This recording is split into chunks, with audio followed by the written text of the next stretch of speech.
স্বাগত hour ডেমোক্রেসিতে, TVN 24 news নেটওয়ার্কের সংবাদ বিশ্লেষণের নিয়মিত আয়োজন।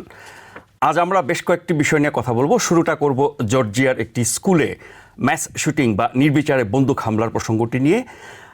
আপনারা জানেন যে জর্জিয়ার ওয়াইন্ডার শহরের অ্যাপালাচে হাই স্কুলে বন্দুক হামলায় 4 জন নিহত এবং 9 জন আহত হয়েছেন। 4 জনের মধ্যে 2 জন শিক্ষার্থী এবং 2 জন শিক্ষক। এই ঘটনায় এক কিশোরকে আটক করা হয়েছে, সন্দেহভাজন কিশোরকে, এবং সে ওই স্কুলেরই শিক্ষার্থী। তার বিরুদ্ধে এই হত্যার অভিযোগ আনা হয়েছে এবং তাকে প্রাপ্তবয়স্ক হিসেবে বিচার করা হবে বলে জানিয়েছেন স্থানীয় কর্তৃপক্ষ। হামলার উদ্দেশ্য সম্পর্কে এখনও কিছু জানা যায়নি। অনেকদিন পর দেশে এরকম স্কুলে ম্যাস শুটিং বা নির্বিচারে বন্দুক হামলার ঘটনা ঘটলো। এর আগে অনেক ঘটেছে। যখনই একটি বন্দুক হামলার ঘটনা ঘটে, সেটি স্কুল হোক, শপিং মল হোক, বা রাস্তাঘাটে কোনো অনুষ্ঠানে বা কোনো উপাসনালয়ে, যেখানেই হোক, তখন যেই আলোচনাগুলো হয়, প্রতিক্রিয়াগুলো হয়, এবারও তাই হচ্ছে। এ নিয়ে রিপাবলিকান পার্টি এবং ডেমোক্রেটিক পার্টি পাল্টাপাল্টি অভিযোগ এবং নানান রকমের বক্তব্য দিয়ে থাকে। এবারও তাই হচ্ছে। ম্যাস শুটিংয়ের কারণ, সেটি দূর করার উপায়, সেগুলো নিয়েও আলোচনাগুলো একই রকম হয়। এবারও তাই হওয়া শুরু হয়েছে এবং হয়তো সেটাই চলতে থাকবে। আগামীতে নির্বাচন, রিপাবলিকান পার্টি গেলে ডেমোক্রেটিক পার্টি ক্ষমতায় আসে, ডেমোক্রেটিক পার্টি গেলে রিপাবলিকান পার্টি আসে। কিন্তু এই বন্দুক হামলা, বিশেষ করে নির্বিচারে বন্দুক হামলায় স্কুল শিক্ষার্থী, নিরীহ শিক্ষার্থী, শিক্ষক, তাদের মৃত্যুর ঘটনা বন্ধ হচ্ছে না।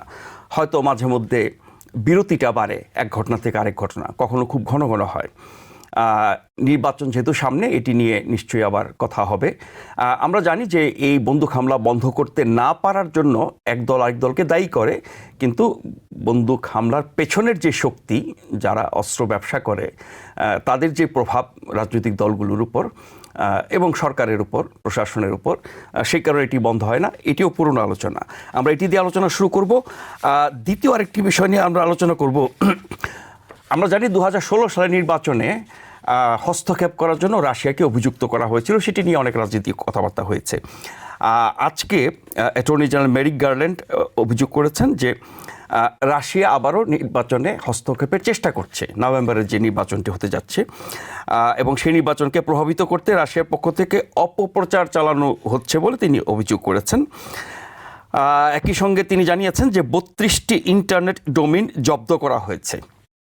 আমেরিকার গণতান্ত্রিক ধারা অব্যাহত রাখতে এই ধরনের চক্রান্তের বিরুদ্ধে ভিসা নিষেধাজ্ঞা দেওয়ার ঘোষণাও দিয়েছে স্টেট ডিপার্টমেন্ট। একই সাথে আমেরিকার নির্বাচনে চায়নার হস্তক্ষেপের অভিযোগও এসেছে। একটি গবেষণা সংস্থা গ্রাফিকা, তারা বলছে যে দেশের ভোটারদের প্রভাবিত করার চেষ্টা করছে চায়নার একটি গোষ্ঠী। তার মানে আমেরিকার মতো একটি দেশে, যে দেশে নির্বাচন ব্যবস্থা, আইন কানুন সব কিছু এত উন্নত মানের, এত বছর ধরে চর্চা হচ্ছে, সেই নির্বাচনেও রাশিয়া চায়নার মতো দেশ হস্তক্ষেপ করতে পারে বা হস্তক্ষেপ করার চেষ্টা করছে বা করেছিল। কেন সেটি করতে পারছে, দুর্বলতাটা কোথায়, ব্যবস্থার কোনো পরিবর্তন দরকার কিনা, সেটি নিয়েও আলোচনা করব আমরা। এছাড়া আমরা সময় পেলে একটুখানি বাংলাদেশ প্রসঙ্গে আলোচনা করব। বাংলাদেশের মূল আলোচনা বলা যেতে পারে সংস্কার, রাষ্ট্রের সংস্কার, রাষ্ট্রীয় কাঠামোর সংস্কার, আইন কানুন সংবিধানের সংস্কার এবং বিভিন্ন প্রাতিষ্ঠানিক সংস্কার, সেটি নিয়ে আমরা আলোচনা করব। আমাদের সাথে এরই মধ্যে যুক্ত হয়েছেন professor doctor Golam M Matbor, dean এবং professor, school of social work, Monmouth University, New Jersey. Professor Golam M Matbor, আপনাকে স্বাগত জানাচ্ছি। আলোচনাটা শুরু করতে চাই জর্জিয়ার স্কুলে বন্দুক হামলা বা নির্বিচারে বন্দুক হামলা, ম্যাস শুটিং যেটাকে বলি, অনেকদিন পরে ঘটলো, কিন্তু এই ঘটনা তো থামছে না। সামনে নির্বাচন, এটি নিয়ে কথা হচ্ছে। এখন যারা ক্ষমতাসীন ডেমোক্রেটিক পার্টি, তারাও এগুলো নিন্দা জানাচ্ছে, কিন্তু বন্ধ করতে পারছে না। রিপাবলিকান পার্টিকে তারা দায়ী করে, আবার রিপাবলিকান পার্টি তাদের মতো করে কথা বলে।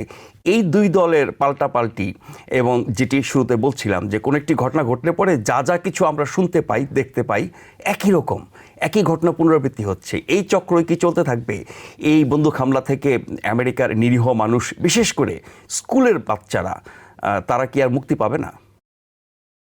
ধন্যবাদ নাজমুল ভাই, আসলে আপনি খুব সুন্দরভাবেই তুলে ধরেছেন ইস্যুটা। এবং আপনি কিছুটা হিন্টও দিয়েছেন। আসলে দেখুন, এটা একটা নিত্য নৈমিত্তিক ব্যাপার হয়ে গেছে। এমন না যে এটা হয়ে গেল, বন্ধ হয়ে গেল, আবার আবার আবার শুরু হলো, এইরকম না, কিন্তু কন্টিনিউয়াস চলছে। আপনি দেখুন, একটা পরিসংখ্যানে দেখা যাচ্ছে যে 2023 সালে, গত বছর, 217 জন মারা গেছে 42টা এই মাস কিলিং, এই ধরনের মাস কিলিং এ। এবং তন্মধ্যে স্কুলও হয়েছে এবং অনেকগুলো কিন্তু বাইরেও হয়েছে। মাস কিলিং বলছে এটা আর কি। 2024 সাল, এখন হচ্ছে সেপ্টেম্বর, সেপ্টেম্বরে বলতেছে 29টা মাস কিলিং হয়েছে এবং 127 জন মানুষকে মেরে ফেলা হয়েছে নৃশংসভাবে। তাহলে 217 আর 127, নাম্বার কমেছে। এবং 42 কিলিং ছিল, এইবার বলতেছে 29 মাস কিলিং, সেটাও কমেছে।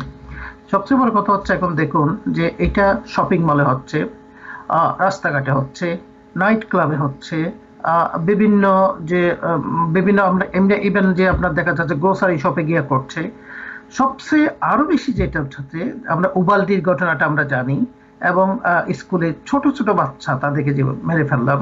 এবং এই আজকের যে ঘটনাটা আপনি বললেন যে আটলান্টাতে, যেটা জর্জিয়াতে হয়েছে, আটলান্টা থেকে বোধহয় ঘন্টাখানেক ডিস্টেন্স দূরে, বাই ড্রাইভিং ডিস্টেন্সে, এখন 4 জন মারা গেছে এবং কিলার নিজেও একজনকে সাসপেক্ট করেছে। তো 2 জন শিক্ষক মারা গেছে, 2 জন শিক্ষার্থী মারা গেছে, অনেক মারা যেতে পারতো আরো আর কি। যাই হোক, শিক্ষক এবং শিক্ষার্থী, এই 2 জন শিক্ষক, এরা কিন্তু অনেক চেষ্টা করেছে শিক্ষার্থীদেরকে প্রোটেক্ট করার জন্য, ব্যারিকেড দিয়ে বিভিন্নভাবে। এখন let's actually look at why it is happening and what can be done.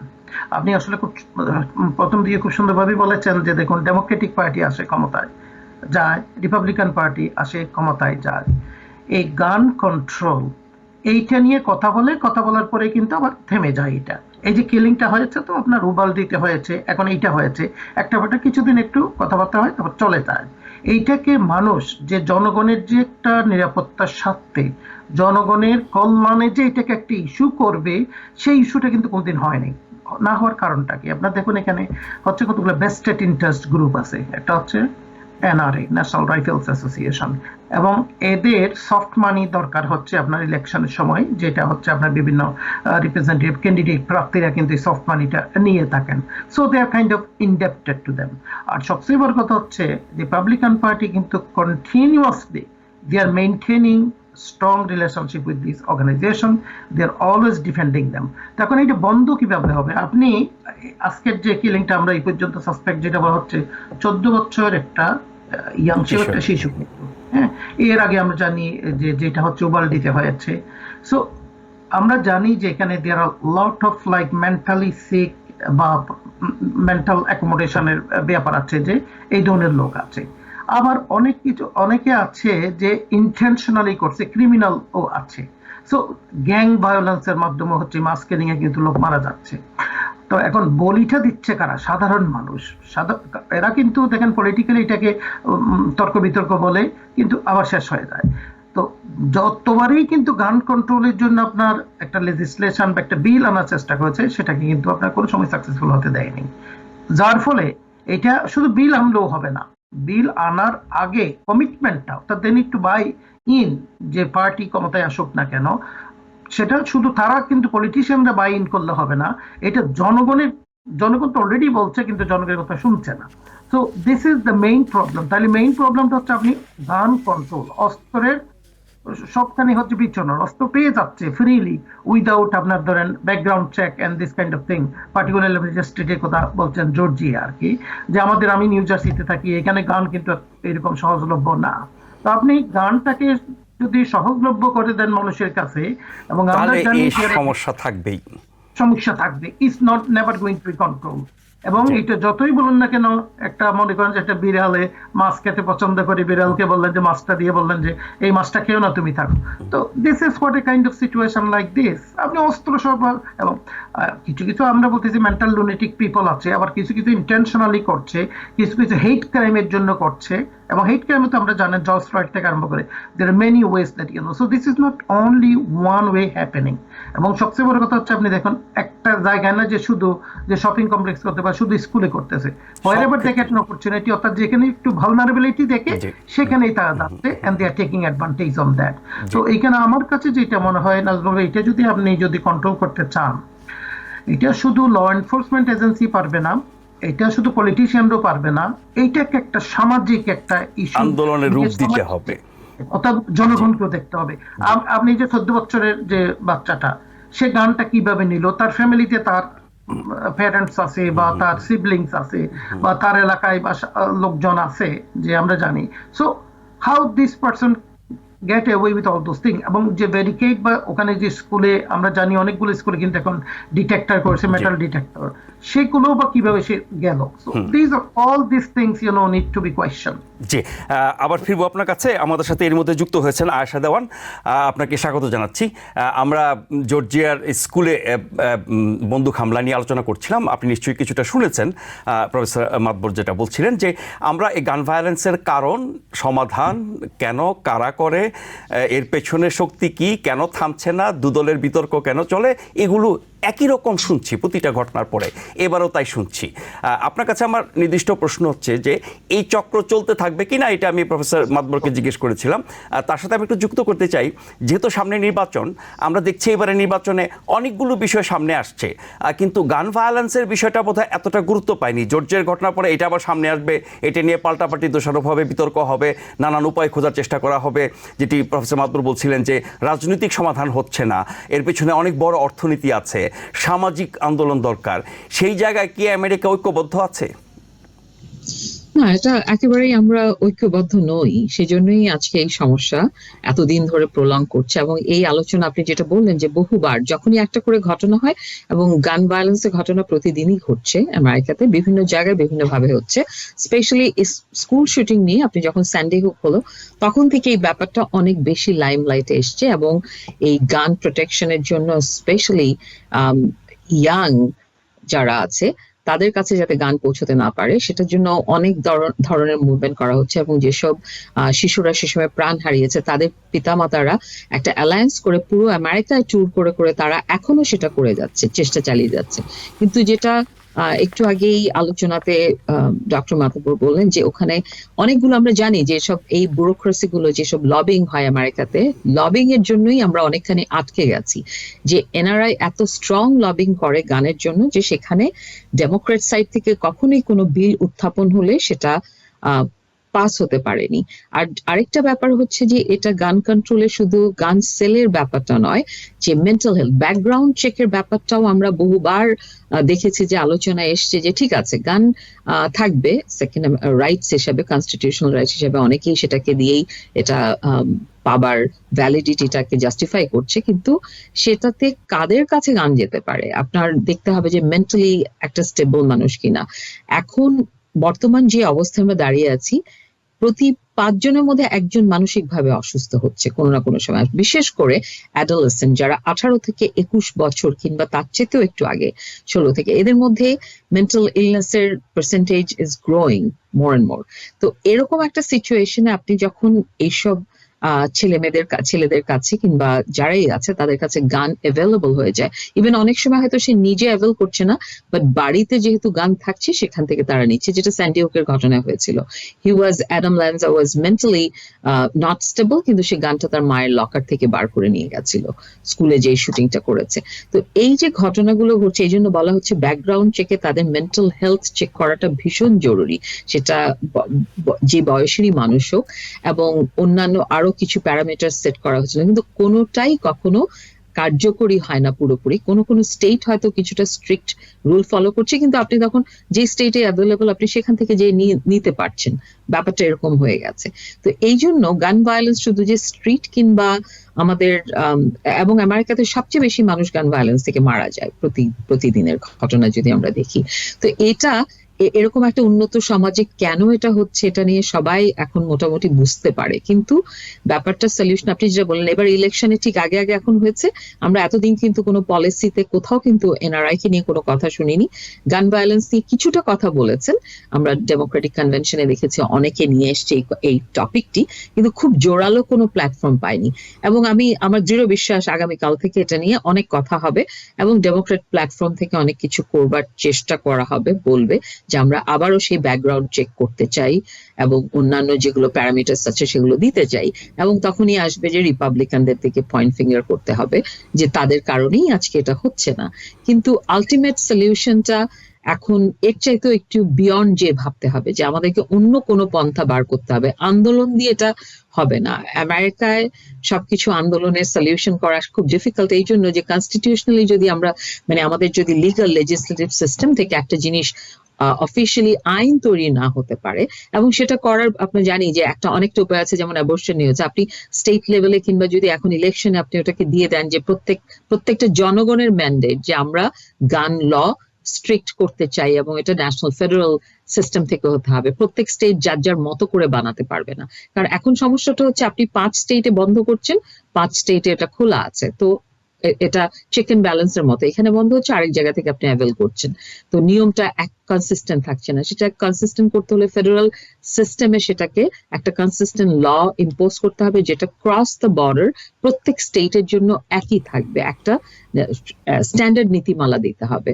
এবং সেটা করবার জন্য আমার মনে হয় এটাকে ব্যালটে নিয়ে আসতে হবে একটা স্টেজে, যে ফেডারেল যখন ইলেকশন হচ্ছে যে এটাকে এভাবে অ্যাপ্রুভ করিয়ে জনগণের আইন হিসেবে এটাকে নিয়ে আসতে হবে এবং কিছু একটা পরিবর্তন আনতে হবে। যেভাবে আমরা করতে চাচ্ছি এতদিন ধরে সেটা কিন্তু এফেক্টিভ হচ্ছে না, আমরা বারবারই এটা নিয়ে কথা বলছি কিন্তু কোনো সেরকম ভাবে কোনো এফেক্টিভনেস আমরা দেখতে পাচ্ছি না। মানে আপনার প্রশ্নের উত্তর আমি জানি না কতখানি আপনি পেয়েছেন, যেটা আলোচনায় আসবে, কিন্তু যেই পন্থায় আমরা এগোচ্ছি এটা আমাদের সঠিক পন্থা নয়, এটাকে আমাদের পন্থাকে পরিবর্তন করতে হবে, এটার এফেক্টিভনেস। মানে যত উপায় আছে এগুলো নিয়ে তো বছর পর বছর আলোচনা হচ্ছে, এই উপায়গুলো কতটা কার্যকর হচ্ছে সেটা দেখবার বিষয়। অস্ত্র রাখার অধিকার, আত্মরক্ষার অধিকার, সাংবিধানিক অধিকার, সেটাকেই আপনার বড় অস্ত্র হিসেবে ব্যবহার করা হয়। কিন্তু যারা অস্ত্র রাখছেন এবং যে অস্ত্রগুলোর অপব্যবহার হচ্ছে, তাতে করে আত্মরক্ষার কাজে কতটা ব্যবহার হচ্ছে আর অন্যকে হত্যা করার কাজে কতটা ব্যবহার হচ্ছে, সেই বিবেচনায় এই সাংবিধানিক অধিকার থাকা না থাকার আপনার যৌক্তিকতা কতখানি? সাংবিধানিক অধিকার নিয়ে আমরা কথা বলবো না, আসছি। জি, আমি একটু আশাদনের কাছে শেষ করে আসি। জি, সাংবিধানিক অধিকার আছে এবং এটাকে আমরা বদলাতেও কেউ বলছে না, এবং এটা কখনোই বলা হয়নি যে না সংবিধান থেকে এই রাইটটিকে রিভোক করা হবে। রাইট আছে, কিন্তু রাইটটা আপনি কোথায় রাইটফুলি রাইট করতে হবে, ব্যাপারটা হচ্ছে তাই। এখন এই রাইটফুলি রাইট কি করে করবেন সেখানেই হচ্ছে আমাদের চ্যালেঞ্জ। এবং এই চ্যালেঞ্জের জন্য যেটা বললাম যে আপনি বললেন যে অনেক কিছু আমরা ইমপ্লিমেন্ট করার চেষ্টা করেছি, অনেক কিছু হচ্ছে, কিন্তু আমরা সেন্ট্রালাইজ ভাবে করতে পারছি না, এটা স্টেট টু স্টেট ভ্যারি করছে, যার কারণে কোথাও এটার ইম্পোজিশন আপনি দেখবেন যেসব স্টেটে হয়তো আইনটি অনেক কঠিন সেখানে হয়তো ঘটনা একটু কম ঘটছে, কিংবা গানের অ্যাভেলেবিলিটি অত নেই, কিন্তু আপনি নেক্সট স্টেটে পেয়ে যাচ্ছেন, সেখান থেকে আপনি নিয়ে আসছেন। সো এটা আপনি ক্রস দ্য বর্ডার করতে পারছেন না। যে পয়েন্টটাতে আমি এমফাসাইজ করছি যে এখন আমাদের ভেবে দেখার সময় যে এটাকে আমরা কেন স্টেট বাই স্টেট না ছেড়ে দিয়ে এটাকে একটা ফেডারেল লেভেলের ইস্যু হিসেবে আমাদের তার জন্য তো দুদলের একটা কনসেনসাস বা ঐক্যমত দরকার, সেটি তো হচ্ছে না। আমি ফিরবো আপনার কাছে আবার, প্রফেসর গোলাম মাতবর, যেটি বলছিলাম যে আইনটা কোনো সমস্যা কিনা, সংবিধান তো পরিবর্তনশীল, সেই জায়গায় তো দুদলের মধ্যে আমরা ঐক্য দেখি, তারা এটা পরিবর্তনের কথা বলে না, নানান আইন কানুন ব্যবস্থা ইত্যাদির কথা বলে, সেসব ব্যবস্থার কিছুটা অনেক ক্ষেত্রে নেওয়া হয়েছে, কিন্তু কোনো সমাধান হচ্ছে না। বিশেষ করে আপনার এই যে স্থানীয়ভাবে যেসব ব্যবস্থা, আইন কানুন, ব্যাকগ্রাউন্ড চেক, মানসিক অসুস্থতা, অপ্রাপ্তবয়স্কের হাতে যাতে অস্ত্র না যায়, এমনকি কোনো স্কুলে হামলা হলে পরে, যেসব স্কুলে হামলা হয়েছে তারপর আমরা দেখেছি সারা দেশে বিভিন্ন স্কুলে কিন্তু অনেক কঠোর ব্যবস্থা নেওয়া হয়েছে, এমন নিশ্চিদ্র ব্যবস্থা নেওয়া হয়েছে যে একজন বন্দুকধারী সে ঢুকতেই পারবে না ক্যাম্পাসে, অথচ ক্লাস পর্যন্ত ঢুকে যাচ্ছে।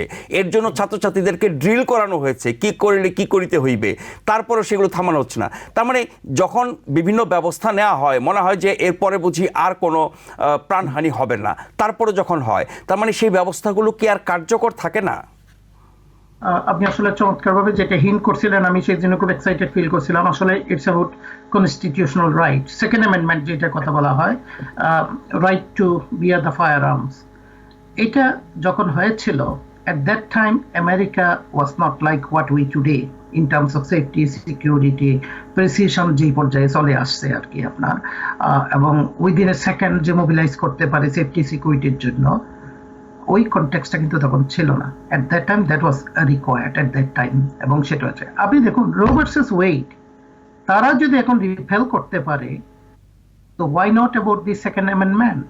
আপনি যথার্থভাবেই বলেছেন যে কনস্টিটিউশনাল যে আপনার অব্লিগেশন, যেটার মাধ্যমে যেটা বিল, এটা ল হয়েছে, আমার তো মনে হয় ওইটাই চিন্তা করতে হবে, কারণ দিস নো আদার ওয়ে। আমরা গত 40-50 বছর যাবৎ এটা নিয়ে কথা হচ্ছে, নাথিং ইজ হ্যাপেনিং, নো সমঝোতা, দুই পার্টির মাধ্যমে ঐক্যমতে আসতে পারছে না। যখনই ডেমোক্রেটিক পার্টি এটা নিয়ে যায়, তখনই কিন্তু তারা কিন্তু এটার এগেনস্টে যায়, এবং এটার এগেনস্টে lobbyist group, powerful influential group এত বেশি তৎপর, because it's also business for them. So that is why the main thing that আমার মনে হচ্ছে যে এটা আপনার এই অ্যামেন্ডমেন্টটা বোধহয়, আমার মনে এটা বোধহয় আবার চিন্তা করা উচিত আর কি, because there is no other way. আপনি লেজিসলেশন করেন, যাই করেন, এখন এটা যদি সম্ভব না হয়, আমার কাছে যেটা মনে হচ্ছে যে availability of fire arms and background check যদি আপনি রাইট হিসেবে রাখেন, যারা যারা এটা নেবে, যাদের হাতে থাকবে, এরা কারা, এবং এদের বাসায় থাকার পরে দেখা যাচ্ছে বাবা নিয়েছে কিন্তু ছেলে মেয়ের অ্যাক্সেস থাকছে, সে অ্যাক্সেসটা কিভাবে আপনার রহিত করা যায়। সো অল দোজ থিং আপনার ইউনিট টু অ্যাক্ট অন। এবং আমিও আয়শাদের সাথে এগ্রি করি, কতগুলো স্টেটে দেখা যাচ্ছে এটা কন্ট্রোল করছে এনফোর্সমেন্ট, আমাদের নিউ জার্সি যেমন কঠোর, কিন্তু আপনি অন্যদিকে সাউথে গেলে কিন্তু সেটা অত কঠোর না, যে কোনো কেউ এটা ফায়ার আর্মস নিতে পারে। So that's also that check need to be also ensured. কিন্তু সেটা যদি এনশিওর না করেন, আপনি অস্ত্র নিয়ে আসবে, আপনি বলছে কিছু করবেন না, আমার অস্ত্র আছে, কিন্তু আমি তো আপনার মতো সাধারণ মানুষ না, I am not thinking in a rational way, I am thinking in my stupid way, যারা এই কাজগুলো করছে আর কি, এবং আমি ফ্যাটালিটিস আমি I enjoy, that's what they are doing. আপনি দেখুন হ্যাঁ, মানে ব্যাকগ্রাউন্ড চেক তো আছে, এটাকে আরো কঠোর করেছে বাইডেন প্রশাসন, কিন্তু সেটা যদি ফাঁকি দেওয়ার সুযোগ থাকে, তাহলে ব্যাকগ্রাউন্ড চেকের তো কোনো অর্থ হয় না। না, এক্স্যাক্টলি, এই ব্যাকগ্রাউন্ড চেকে তো ফাঁকিটাই বেশি আপনার, জি, এই ফাঁকিটার জন্যই তো এইটা অ্যাভেইল করে এই জিনিসটা হচ্ছে। তো যারা ফাঁকি দিচ্ছে এবং যেখানে ফাঁকি দেওয়ার সুযোগ আছে, সেটা বন্ধ করতে হবে। আশাদন, আপনার কাছে ছোট্ট করে শুনে আমি একটু বিরতিতে যাব।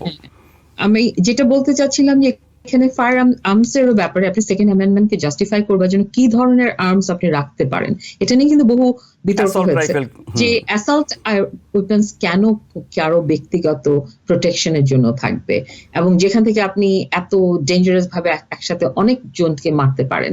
তো এই ব্যাপারগুলোকে বারবারই আমাদেরকে এখন এটা ইটস হাই টাইম টু এটাকে করবার জন্য, কারণ আপনি আর্মস রাখতে পারেন, তাহলে ওটা সে ব্যক্তিগত সেফটির জন্য কি টাইপের আর্মস থাকতে পারে সেটা একেবারে ডিফাইন করে দিতে হবে। বাকি কোনো, আপনি যুদ্ধে ব্যবহার হয় এরকম এত স্ট্রং আর্মস অ্যামুনিশন কেন আপনার বাড়িতে থাকতে হবে, কেন সেটা সবার অ্যাভেলেবিলিটির মধ্যে যেতে হবে? এটা একটা বিরাট কোশ্চেন। রাজনৈতিক দলগুলোর উপর সাধারণ মানুষের চাপ, আমরা জানি যে পার্কল্যান্ডের ঘটনার পরে কিন্তু আপনার অনেক বড় একটা আন্দোলন করেছিল শিক্ষার্থীরা সারা দেশে, এবং ব্যাপক সাড়া ফেলেছিল। মনে হয়েছিল যে এবার কিছু একটা পরিবর্তন হবে, বা এরাই বড় হয়ে তো আবার দেশ পরিচালনা করবে, তারাই কংগ্রেসের মেম্বার হবে, তারাই সেনেটর হবে, ফলে তাদের একটা প্রভাব পড়বে। কিন্তু তাদের এত বড় আন্দোলন সারা দেশে হলো, জনপ্রিয়, এবং বড় বড় নেতারা তাদের কর্মসূচিতে গিয়ে অংশ নিল, ভাষণ দিল, অঙ্গীকার করলো, হারিয়ে গেল। মানে জনগণের ইচ্ছার কোনো দাম নাই। এই ব্যাপারে আমি জি মাদুর ভাই, আপনি ছোট্ট করে একটু রিয়াকশন শুনবো। আসলে দেখুন, এইটা দিয়ে আপনি যারা এই যে রিপাবলিকান পার্টি এটাকে প্রিভেন্ট করতে চায় না, আপনার ফর্মার প্রেসিডেন্ট ট্রাম্প এই যে রাইফেলটা ইউজ করেছেন তাকে যে শুট করার জন্য, যেটা AK-47 রাইফেলস, এগুলো তো আসলে এখন সিভিলিয়ানদের হাতে থাকার দরকার নাই। এই ধরনের ফায়ার আর্মস মানে যারা বিক্রি করছে, যারা কিনছে, যারা মানে ব্যবহার করছে, সব পক্ষই তো রেস্ট্রিকশন করে দেবে, government federal level state restriction করে দেবে যে civilian should not have this. Problem হচ্ছে যে এখানে বিজনেসের ব্যাপার আছে, তো NRA যেটা আমরা দুইজনেই বারবার বলছি আর কি, national rifle association, they are very influential and they are very connected to all these politicians, those who are always like blocking this bill, যার ফলে আমরা কোথাও যাচ্ছি না। এটা ইলেকশন আগে পার্টি প্ল্যাটফর্মের জন্য একটু কথা বলে, যেমন ইমিগ্রেশনের জন্য একটু কথা বলবে যখন ইমিগ্রেশন একটা কোনো ফেডারেটিস্ট হবে। মানে এই সংকট থেকে শুধু পলিটিক্যাল গেইন করার চেষ্টা করা হবে, তাই না আশা দেওয়ান? It's all about এটা পলিটিক্যাল গেইন, আমি বলবো যে ডেমোক্রেট সাইড থেকে এটা অবশ্যই একটা good point right now, political gain তারা পাবেন কিছুটা, কিন্তু সেখানে সাধারণ মানুষের কাছ থেকে এখন এমন একটা পর্যায়ে গেছে যে ডেমোক্রেটরাও এটা সম্বন্ধে যতই বলেন এটা খুব একটা এখন এফেক্টিভ হয় না, বিকজ তারাও মানুষ ফ্রাস্ট্রেটেড হচ্ছে যে ডেমোক্রেটরাও কোনো ইনিশিয়েটিভ নিয়ে সাকসেসফুল হতে না, এই গাজা ইস্যুতে ডেমোক্রেটদের উপর যে চাপ তৈরি করা গেছে, এই গান ভায়োলেন্সের ব্যাপারে ওই চাপটা তৈরি করা গেল না। হ্যাঁ, সেটা হয়নি, এবং সেটা করবার জন্য আমি যেটা বললাম যে স্যান্ডি হুকের পরে বিশেষ করে এই গান ভায়োলেন্স নিয়ে ভীষণ ভাবে স্ট্রং হয়েছিল মানুষের, সাধারণ মানুষের সেন্টিমেন্ট, এবং তখন আমরা ভেবেছিলাম যে এবার বোধহয় কিছু একটা হবে, কিন্তু আনফরচুনেটলি সেটাও একটা জায়গায় যায় থেমে গেছে। এবং আপনি যেটা বলেছেন যে বারবারই একটা করে ঘটনা হয়, তখন আমরা এটা নিয়ে আলোচনা করি। মানে আমাদের গা সহা হয়ে গেছে, আমাদের গা সহা হয়ে গেছে। ছোট্ট একটা বিরতি নিয়ে ফিরে এসে আমরা আমেরিকার নির্বাচনে রাশিয়ার হস্তক্ষেপ বা চায়নার হস্তক্ষেপ নিয়ে আলোচনা করব। আপনারা একটু অপেক্ষায় থাকবেন, যারা অনুষ্ঠান দেখছেন আশা করছি ফিরে এসে আপনাদেরকে সাথে পাবো। ধন্যবাদ আমাদের সাথে থাকবার জন্য। আপনারা দেখছেন আওয়ার ডেমোক্রেসি, টিভিএন 24 নিউজ নেটওয়ার্কের সংবাদ বিশ্লেষণের অনুষ্ঠান। আজকে আমাদের সাথে সংবাদ বিশ্লেষণের জন্য আছেন প্রফেসর ডক্টর গোলাম এম আকবর এবং আয়েশা দেওয়ান।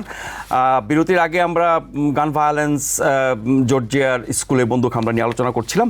আমরা এই পর্যায়ে আলোচনা করতে চাই নির্বাচনে হস্তক্ষেপ।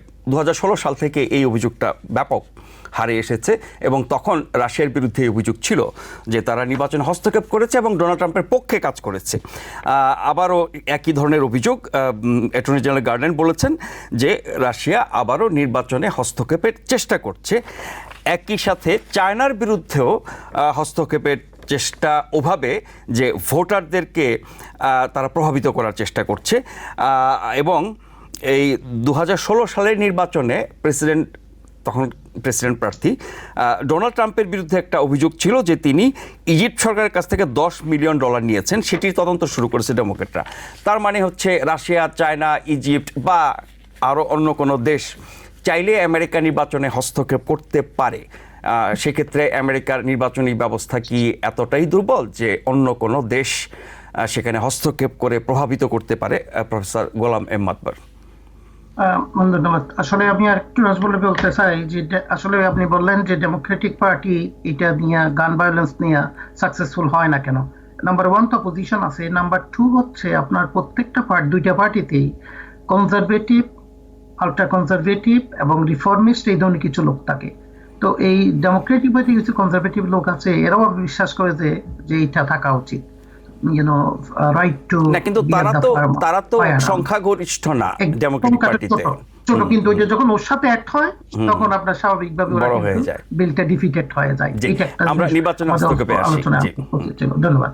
আচ্ছা, এখন আপনি বলছেন যে ইলেকশনের ব্যাপারে। তো ইলেকশনের ব্যাপারে আসলে যেটা করে, সেটা মেইন কাজটা যেটা করে সেটা হচ্ছে মিস ইনফরমেশন স্প্রেড করে এবং ডিসইনফরমেশন, এই দুটো জিনিসই করে। গতবার আমরা জানি এই ম্যাডলিং অফ ইউএস ইলেকশন আশা করেছেন, এখন নতুন ভাবে এবার দেখছি চায়না ওইখানে অ্যাড হয়েছে।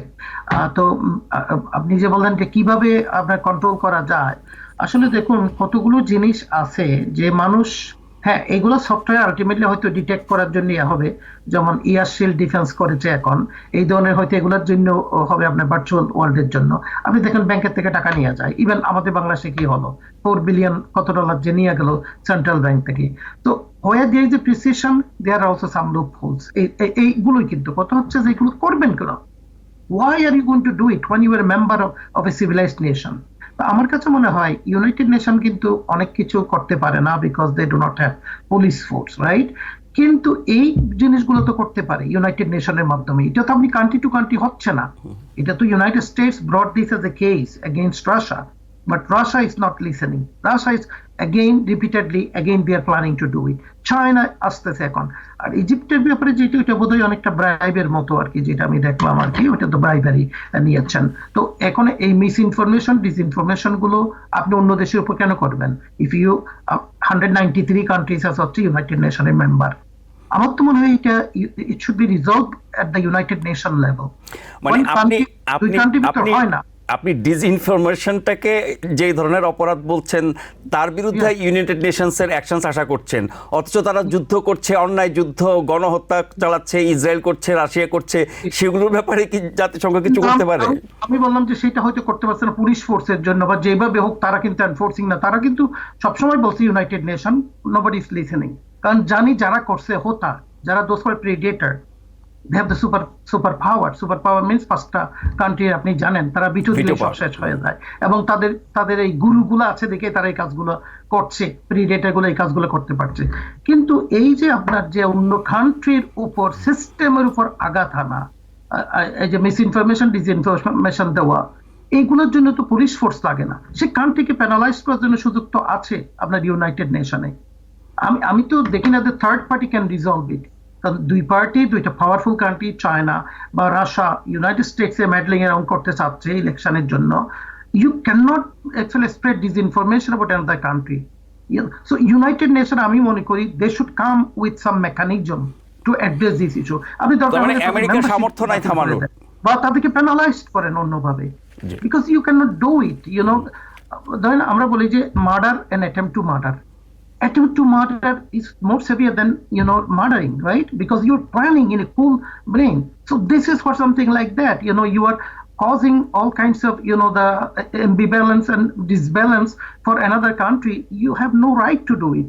And এই যে সাইবার অ্যাটাক গুলো করছে আপনার বিভিন্ন ভাবে, ব্যাংকিং সেক্টরের উপর করছে, আমি তো মনে করি এটা সাংঘাতিকভাবে একটা বিরাট একটা অপরাধ এবং আন্তর্জাতিক আইনের লঙ্ঘন। সেইগুলো যদি ইউনাইটেড নেশন করতে না পারে, আপনি বলেন তাহলে what the United Nation is doing. United Nations should actually stand up on this thing, because this is not like you need a boot, on the ground or the soldier. Because প্রত্যেকেরই কিন্তু একজন representative আছে United নেশনে, and every time they are actually, এখন general assembly আসছে। So why don't you bring this as an issue that আমরা যদি এভাবে করতে থাকি, আপনি অটোক্রেটিক ফ্যাসিস্ট কান্ট্রি যেগুলো আছে তারা তো এগুলো আরো বেশি করবে। তারা বলছে চায়না করতে পারে, রাশিয়া করতে পারে, ওয়াই নট আস? জি জি, আশারাম, তার মানে হচ্ছে আমেরিকার কি সেই সামর্থ্য নাই?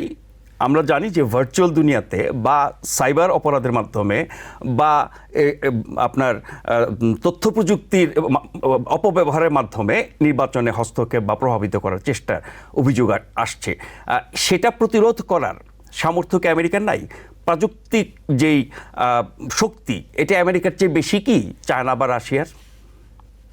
না, এটা বেশি কিংবা কমের ব্যাপার নয়। ব্যাপারটা হচ্ছে আপনি যেটা বলবেন আমেরিকা করতে পারছে না কেন। এখন প্রশ্নটি হচ্ছে এরকম ঘটনা কিন্তু এখন আমেরিকাও করছে, অনেক জায়গায় স্পিনার্স করছে ইন্টারনেট, আপনার এই ইন্টারনেটের মাধ্যমে।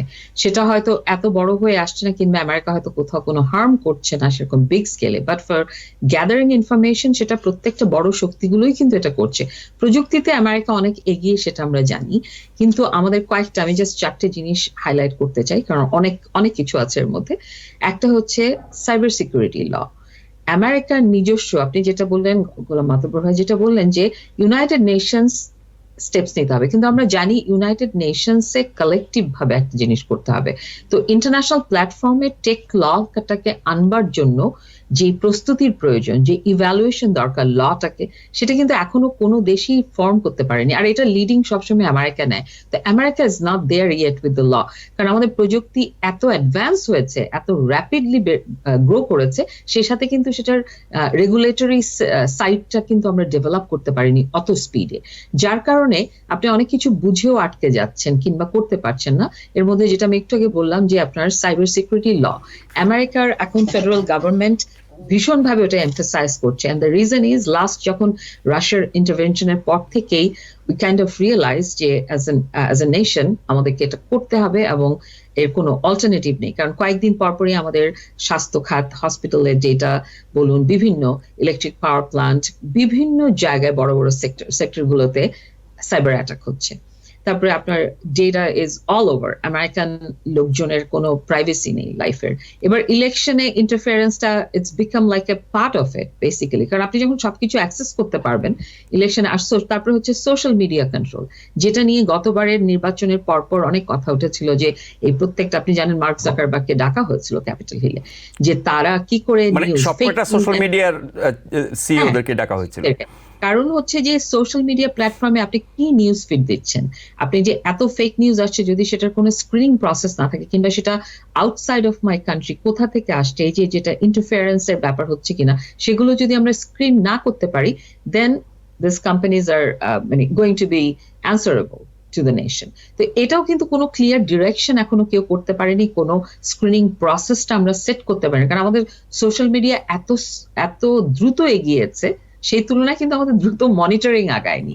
তারপরে হচ্ছে আপনাদের যেটা বললাম যে টেক ল, এখন জানেন যে লতে কিন্তু টেক ল বলে আলাদা একটা পুরো সাবজেক্টই শুরু হয়েছে, যে টেক ডিটেলস টেক ল ইয়ে করবার জন্য। তো এটাকে আস্তে আস্তে পুরো লিগাল সিস্টেমের মধ্যে, এখন যেমন আপনি লসুট করেও কোনো লাভ হয় না। আপনি এখন চায়না এক্সপিরিয়েন্স করছে, আপনি বলছেন যে আমার সাইবার হ্যাক করেছে, কিন্তু আপনি কিভাবে লতে আটকাবেন? আন্তর্জাতিক কোনো আইন আপনি সেখানে নেই যেটাতে আপনি তাদেরকে বন্ধ করতে পারেন। সো এটা হচ্ছে ইন্টারনাল সিকিউরিটিটাকে আমেরিকা ফার্স্ট স্টেপ হিসাবে তৈরি করতে হবে, এবং সেটাকেই মিত্র দেশকে সাথে নিয়ে ইউনাইটেড নেশনস সেটাকে তারপরে স্টেপে যাবে। কিন্তু আগে আমাদের নিজেদেরকে মানে স্ট্রং একটা বাউন্ডারিজ করতে হবে আমাদের, যাতে আমরা যাতে ডিরেক্টলি এটাকে অ্যাড্রেস করতে পারি। কারণ এখন টার্গেট ইজ আমরা হচ্ছি এখন। তার মানে আমরা এমন সব জিনিস আবিষ্কার করছি যেটাকে আমরা নিয়ন্ত্রণ করতে পারছি না, যার অপব্যবহার এবং ক্ষতি ঠেকাতে পারছি না। সেক্ষেত্রে ওই আবিষ্কার নিয়ে প্রশ্ন উঠতে পারে, যেমন এআই এর থ্রেট নিয়ে এখন অনেক কথা হচ্ছে। তাহলে আমরা কেন এই আবিষ্কারগুলোতে যাচ্ছি যেটি আমাদেরকে, মানুষের অস্তিত্বকে হুমকির মুখে ফেলে দিচ্ছে? না, এটা আপনি যদি বিজ্ঞান এবং প্রযুক্তি দেখেন, যুগ যুগ ধরেই এটা হয়েছে।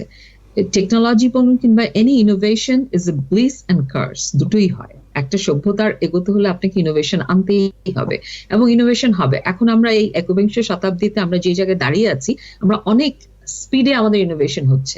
তো সেটার সাথে সাথে যেটা বললাম, ইনফ্রাস্ট্রাকচারটাকে সেটা তৈরি করতে, হ্যাঁ এখন হয়তো একটু সময় লাগছে। এই কথাগুলো আমরা হয়তো 10 বছর পর আর এভাবে আলোচনা করতে হবে না। there will be a lot more methodical way।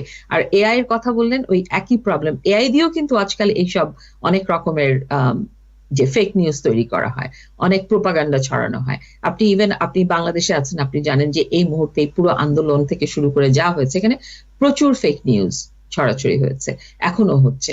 মানুষ পুরো কনফিউজড হয়ে যায়। তো আপনার প্রযুক্তি আসতেই হবে আমাদের উন্নতির জন্য, কিন্তু সেটার সাথে সাথে আপনি যদি বলেন যে আমাদের এগুলো দরকার, কি অবশ্যই দরকার আছে, কিন্তু আমাদেরকে প্রোজ এন্ড কনসটা ইভ্যালুয়েট করে আমাদের গুড সাইডটাকে ধরে রাখবার জন্য। আমি দরকার নাই বলছি না, আমি বলছি যে আবিষ্কারের সময় ওই বিষয়গুলো মাথায় রাখা, কতটুকু হলে পরে কতটুকু উপকারী বা কতটুকু অপকারী।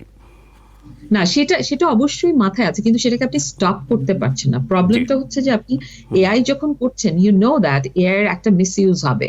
এআই দিয়ে অনেক কিছু মানুষকে মিসলিড করতে পারে, কিন্তু এআই এর যে বেনিফিটসটা আপনি পাচ্ছেন সেটা লট বিগার দেন যে আপনার নেগেটিভ ইমপ্যাক্ট। আপনি বলছেন যে ক্ষতির চেয়ে লাভ বেশি।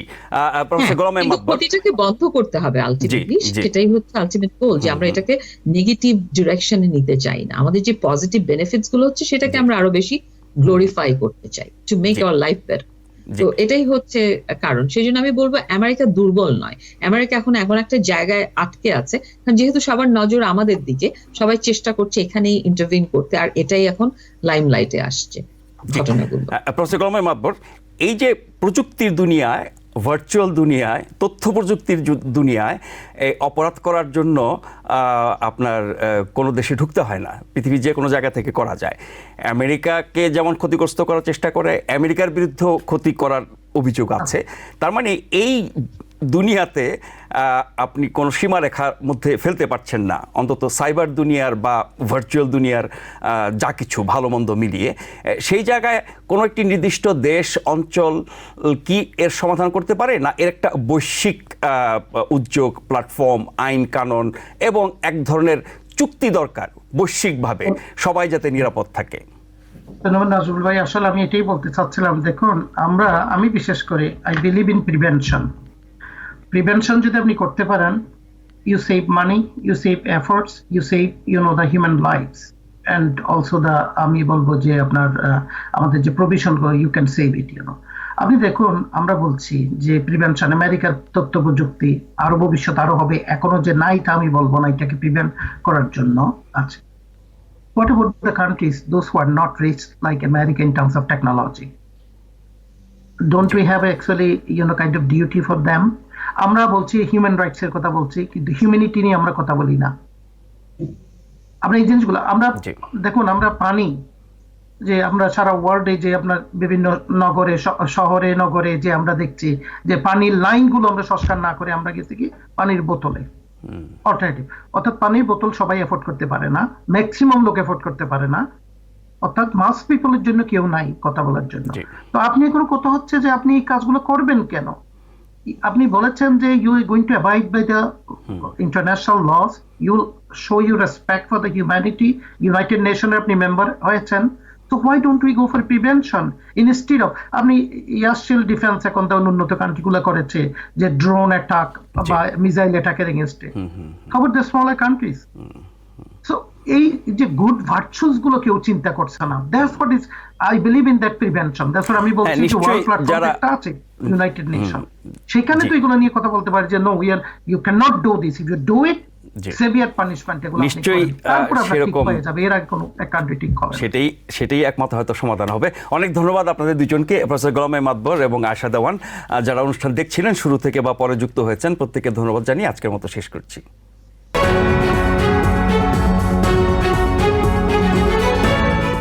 TBN 24 টেলিভিশন দেখতে আজই কল করুন 7187776556। লগ ইন করুন www.totalcablebd.com। নিউ ইয়র্ক থেকে সম্প্রচারিত TBN 24 টেলিভিশন বিশ্বজুড়ে বাঙালির কণ্ঠস্বর।